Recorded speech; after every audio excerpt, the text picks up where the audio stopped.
For decades, audiences have admired Robert Redford as one of Hollywood's most enduring legends.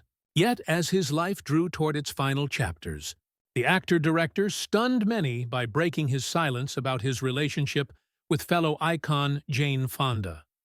Their bond had always fascinated the public, but in his own reflections, Redford gave voice to truths he had long kept private. To understand the depth of that revelation, we must first journey back to the beginning of his remarkable life story. Charles Robert Redford Jr. was born on August 18, 1936, in Santa Monica, California. He was the only child of Charles Robert Redford Sr., an accountant, and Martha Hart Redford, a homemaker. His family life was modest but warm, grounded in a mix of working-class discipline and his mother's gentle encouragement. Though his father was strict, his mother nurtured the imagination and artistic side that would one day make him a star. Young Robert grew up in the post-Depression era, when families valued hard work and stability. The Redfords lived a traditional suburban life, but tragedy struck early. In 1955, when Robert was just 19, his beloved mother Martha passed away at the age of 41.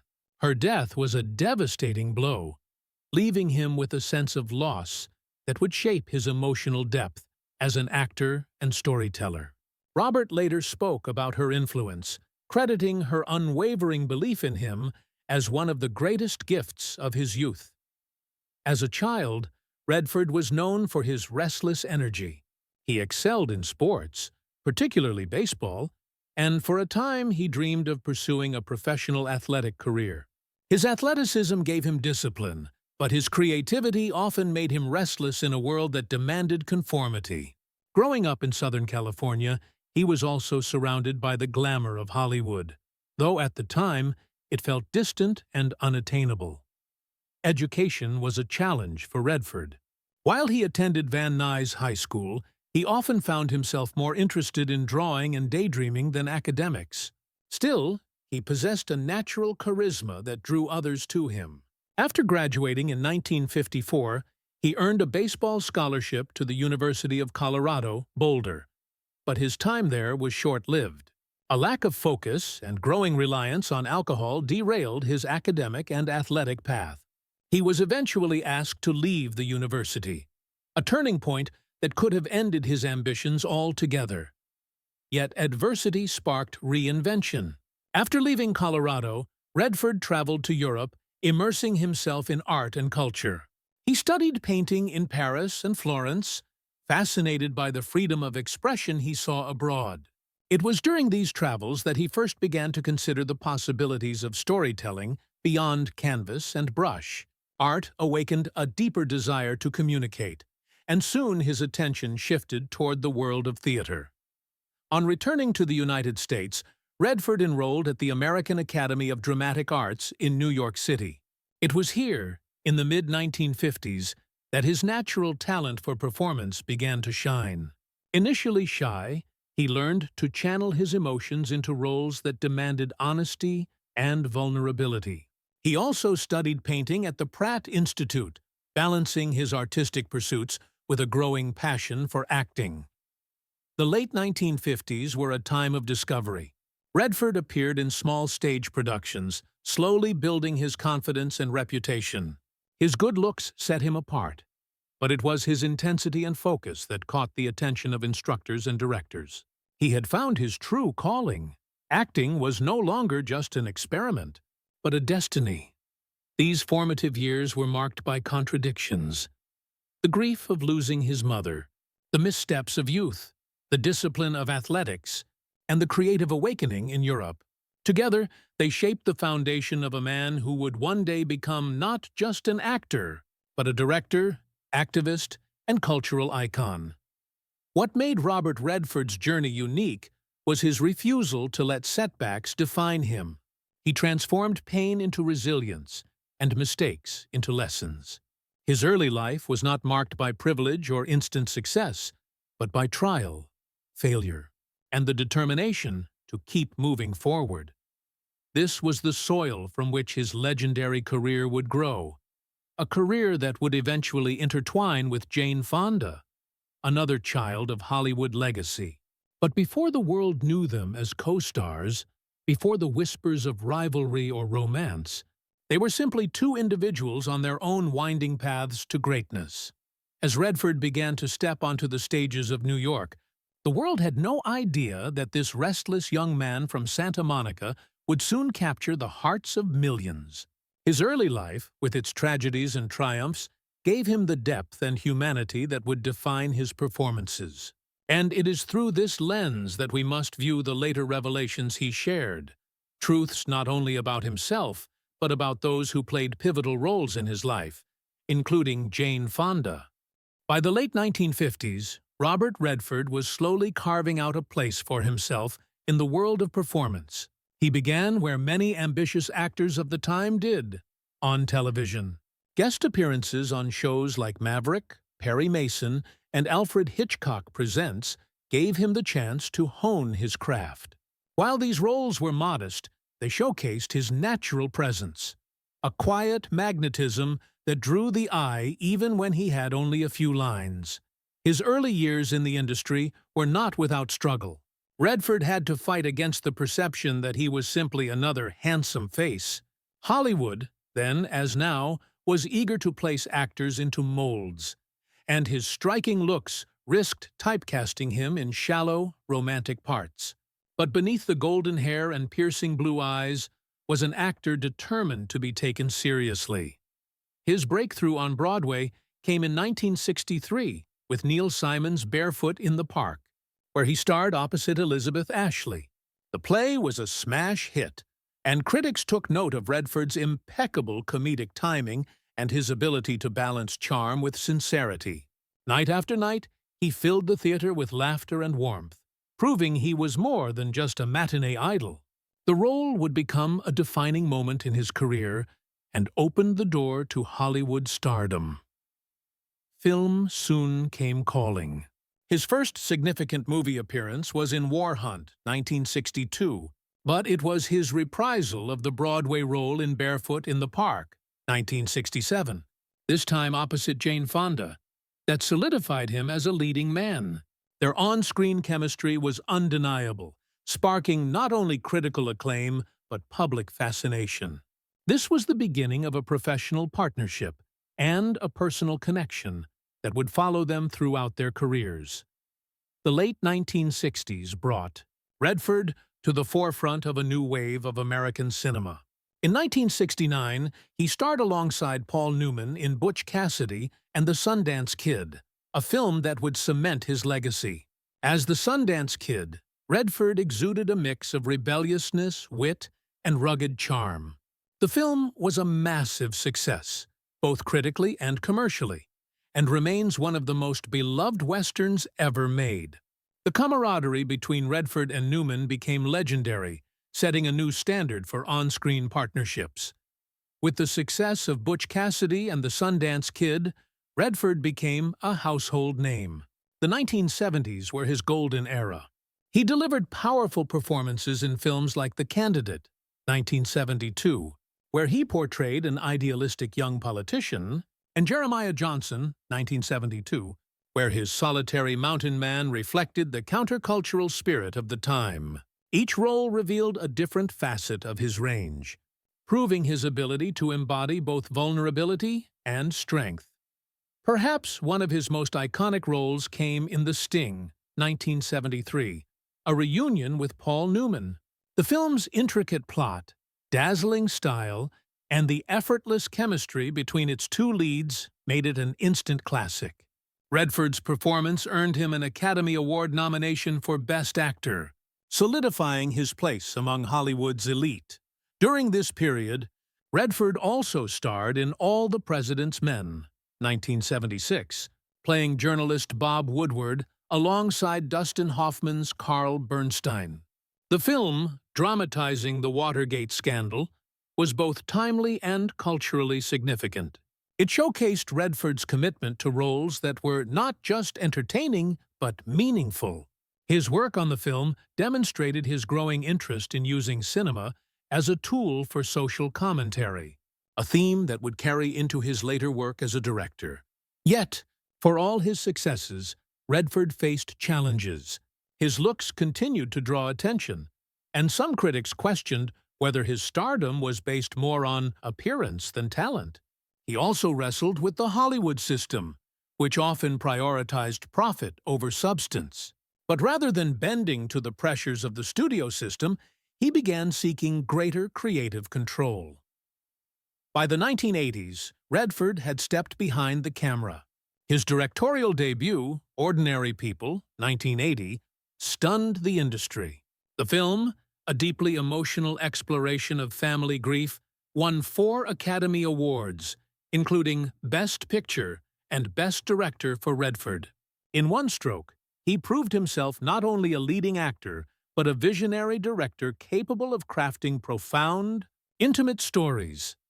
In the years that followed, Redford balanced acting with directing, starring in films like Out of Africa, 1985, opposite Meryl Streep, which won the Oscar for Best Picture, and directing works like A River Runs Through It, 1992, which helped launch the career of Brad Pitt.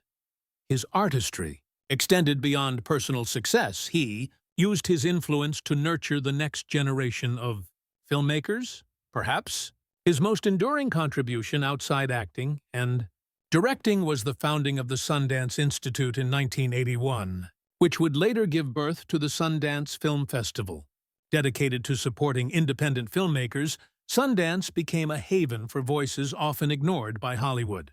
Through it, Redford reshaped the landscape of American cinema, fostering diversity, originality, and innovation.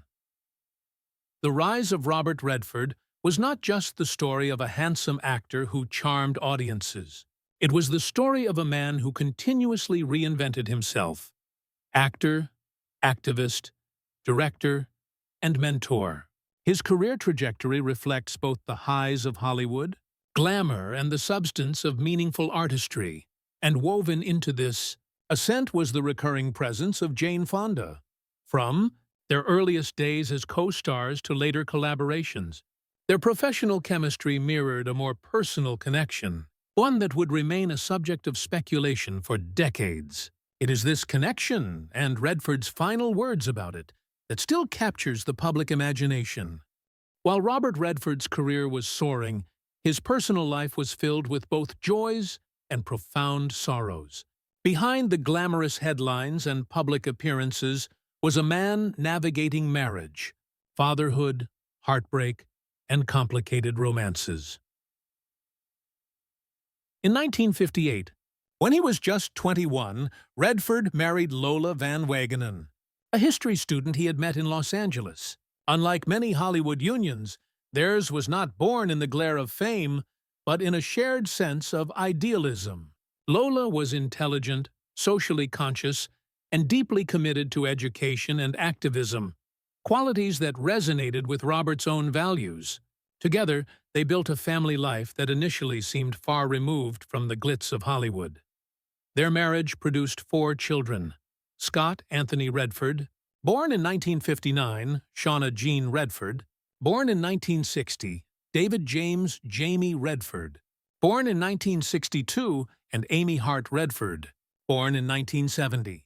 But tragedy struck early when their firstborn, Scott, died at just 2.5 months from sudden infant death syndrome. The loss devastated Robert and Lola, leaving an indelible mark on their lives. Redford later admitted that the grief of losing a child was something he carried with him always, shaping his outlook on life and art.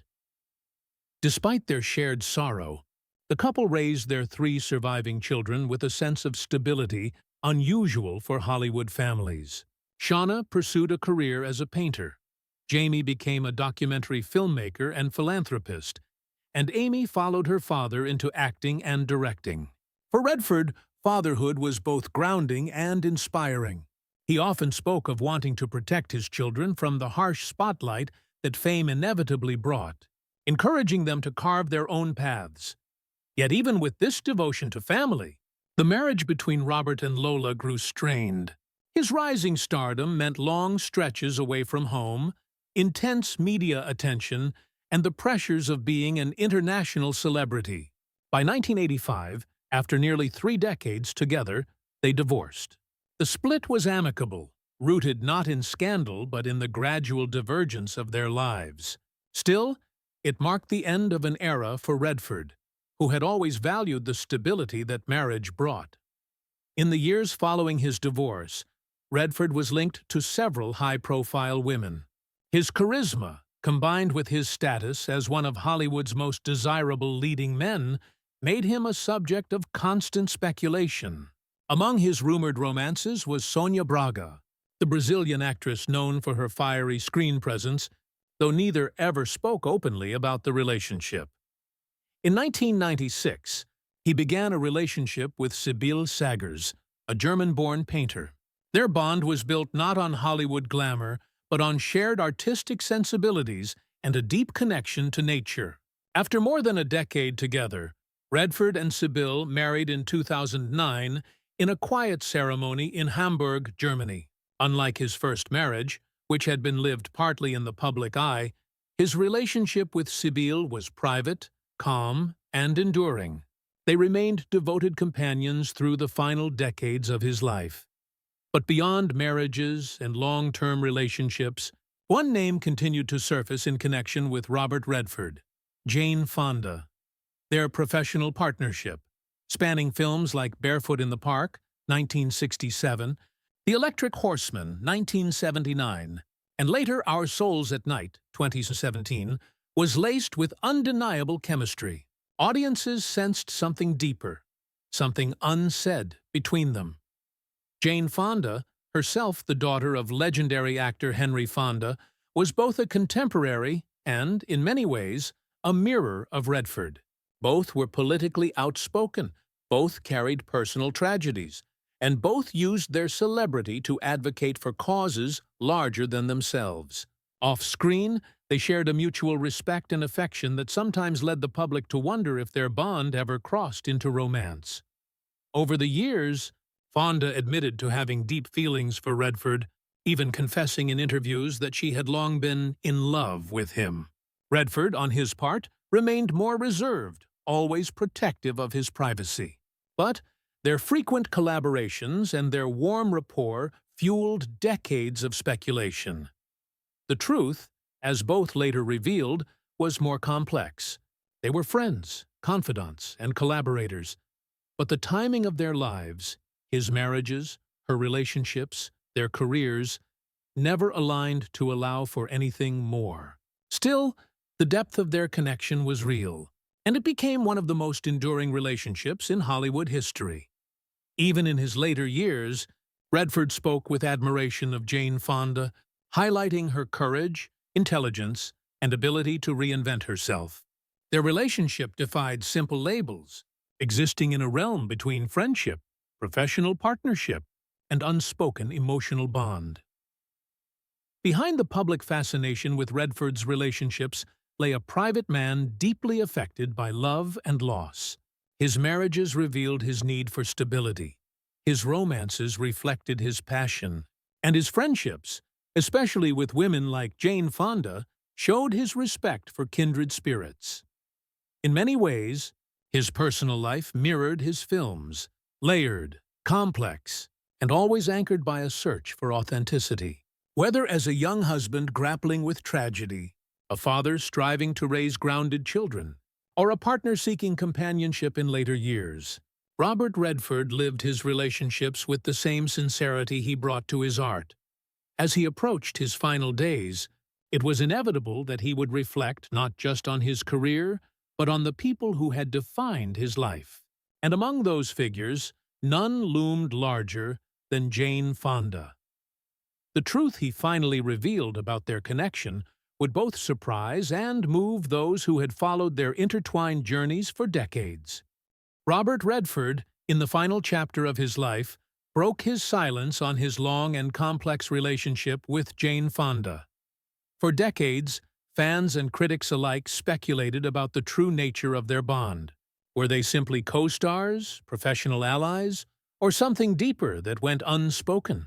In his last reflections, Redford gave voice to what had remained hidden, offering both honesty and tenderness. Their story began with Barefoot in the Park, 1967. Fresh from his Broadway triumph, Redford reprised his role as the straight-laced lawyer opposite Fonda's free-spirited newlywed. The film was light-hearted, romantic, and utterly charming, but what lingered was the chemistry between its stars. Audiences sensed the sparks, and behind the scenes, the two forged a mutual respect. Fonda, then still navigating her own career identity, admired Redford's seriousness, his reluctance to play the Hollywood game, and his ability to stay grounded despite rising fame. Over the years, they reunited in projects that revealed not just chemistry, but a shared worldview. In The Electric Horseman, 1979, they embodied a new kind of American partnership. Disillusioned yet hopeful, cynical yet idealistic. Both actors were politically outspoken at the time, and the film echoed their personal convictions about corporate greed, environmentalism, and the search for authenticity.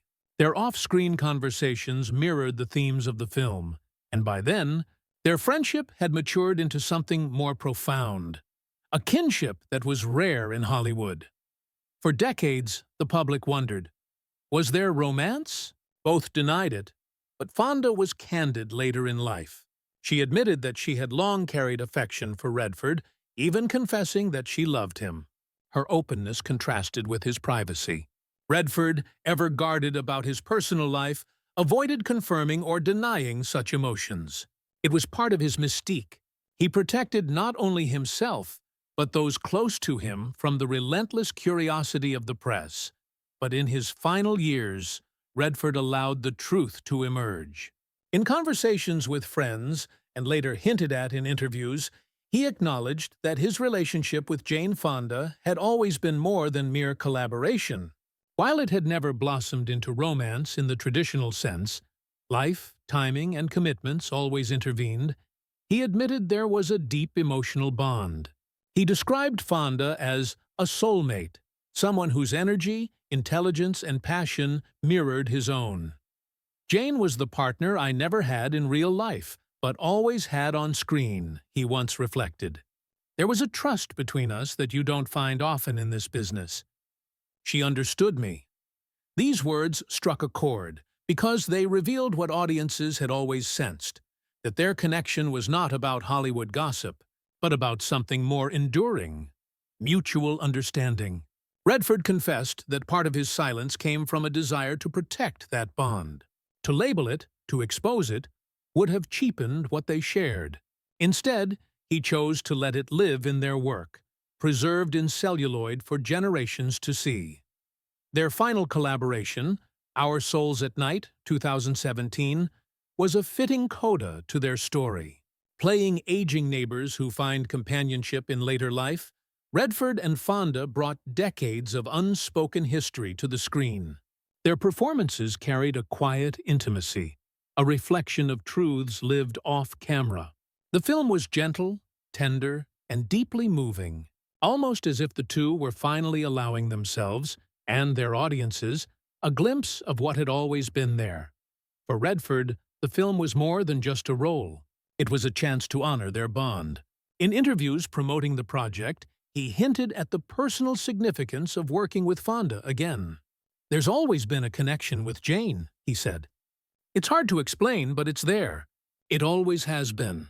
As he entered his final days, these reflections carried even greater weight. He no longer spoke as the guarded star, but as a man unafraid of vulnerability. His silence had been broken, not with scandal or sensationalism, but with candor and grace. I suppose what I never said is that Jane mattered to me deeply. She still does, he reportedly shared with close friends. Sometimes life doesn't let you take the path you imagine, but the respect, the admiration, the love that never goes away. For fans, these words were a revelation. For decades, they had sensed an undercurrent between the two legends. Now, at the twilight of his life, Robert Redford confirmed it. Their connection was real, profound, and lasting. His confession was not about regrets, but about recognition. He and Jane Fonda had lived parallel lives, intersecting at pivotal moments, shaping one another's journeys, and leaving behind a body of work that testified to their bond. They may not have been lovers, but they were partners in a deeper sense. Soulmates who found expression not in private romance, but in public art. This was the truth Robert Redford finally revealed. Not a scandal, but a love story of another kind. One built on trust, respect, and the rare magic of two kindred spirits finding each other again and again across decades of Hollywood history. In the final decades of his life, Robert Redford embraced a quieter rhythm, balancing the legacy of his stardom with personal reflection and creative pursuits. He stepped away from the relentless pace of Hollywood, choosing projects that resonated deeply rather than those dictated by box office potential. This period reflected the evolution of a man who had moved from matinee idol to thoughtful artist, mentor, and cultural icon. His later films, such as The Horse Whisperer, 1998, and Lions for Lambs, 2007, showcased both his directorial acumen and his continuing commitment to storytelling that mattered. With The Horse Whisperer, he explored the quiet intimacy of human and animal relationships, imbuing the film with a tenderness few directors could achieve. In Lions for Lambs, he tackled political and social themes, reminding audiences that cinema could provoke thought, not just entertain. Even as age advanced, Redford's creative vision remained vivid, precise, and uncompromising. Beyond the screen, Redford's greatest legacy may be the Sundance Institute and the Sundance Film Festival. Founded in 1981, these institutions transformed independent cinema, giving voice to filmmakers whose work might have been overlooked by mainstream Hollywood.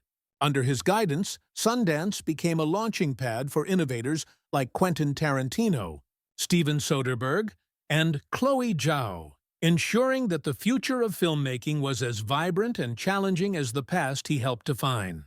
It was perhaps his most enduring contribution to the art he loved so fiercely. In personal terms, Redford continued to cherish family life with his wife, Sibylle Sagers, and his children. Their home became a sanctuary, removed from the glare of public scrutiny. The same sensitivity and restraint that characterized his public persona shaped his private life, allowing him to savor the simpler joys. Painting, skiing, hiking, and the quiet companionship of loved ones. His children, inspired by his dedication to art and integrity, pursued meaningful lives in creative fields, further extending the Redford legacy. Throughout these years, the bond with Jane Fonda remained quietly profound. While they did not share a conventional romance, their final collaboration in Our Souls at Night was a testament to enduring connection. It allowed audiences a glimpse into the emotional intimacy the two had cultivated over decades, a reminder that meaningful relationships are not always measured by labels or public declarations, but by the depth of understanding and mutual respect. As his health began to decline, Robert Redford faced the inevitable with grace. He passed away surrounded by family on October 12, 2023, at the age of 87. Reports indicated he had been battling age-related ailments, and his final moments were marked by calm reflection rather than tragedy. In his final days, he was reportedly at peace, reflecting on the life he had lived, the people he had loved, and the art he had created. Redford's death prompted an outpouring of admiration from across the entertainment world. Tributes highlighted not just his skill as an actor or director, but the integrity and thoughtfulness with which he conducted his life. Jane Fonda, co-star and lifelong friend, spoke of him as a guiding light in Hollywood, someone who always sought substance over spectacle, connection over fame. Fellow actors, directors, and fans echoed the sentiment, celebrating a life devoted to creativity, advocacy, and personal authenticity. His cultural impact is immeasurable. Redford helped redefine what it meant to be a leading man in Hollywood. Intelligent, morally conscious, and artistically ambitious, he brought depth to roles that might have otherwise been superficial. and he used his influence to elevate others, championing independent voices and fresh perspectives. The landscape of modern cinema bears his fingerprints, from the independent auteurs Sundance nurtured to the countless actors inspired by his dedication to craft and ethics. Even in death, his voice resonates. The revelations about Jane Fonda underscore a life lived with honesty and emotional courage. He did not seek the sensational headlines. Instead, he revealed his truths with quiet dignity. His confession was not about passion or scandal, but about the human capacity for lasting connection, empathy, and respect, lessons as vital as any performance he gave on screen. Ultimately, Robert Redford's story is one of reinvention and integrity. From a young man navigating loss and uncertainty to a Hollywood star, director, and cultural visionary, he embodied the possibilities of a life lived fully, with curiosity, courage, and conscience. His legacy is one of artistry, mentorship, and a deep understanding of human emotion. As we remember him, we are reminded that greatness is not measured solely by fame or accolades, but by the authenticity with which one lives and the impact one leaves on others. Redford's life reminds us that the truest stories are those told with honesty, compassion, and vision, both on the screen and in the heart. And so, as the curtain falls on the life of Robert Redford, we celebrate a man who inspired generations, touched countless lives, and in his own quiet, profound way, broke the silence to honor the connections that truly mattered. Most notably, the enduring bond he shared with Jane Fonda. His story is complete, yet it continues to resonate, reminding us that the human heart, like great art, leaves an imprint that lasts forever.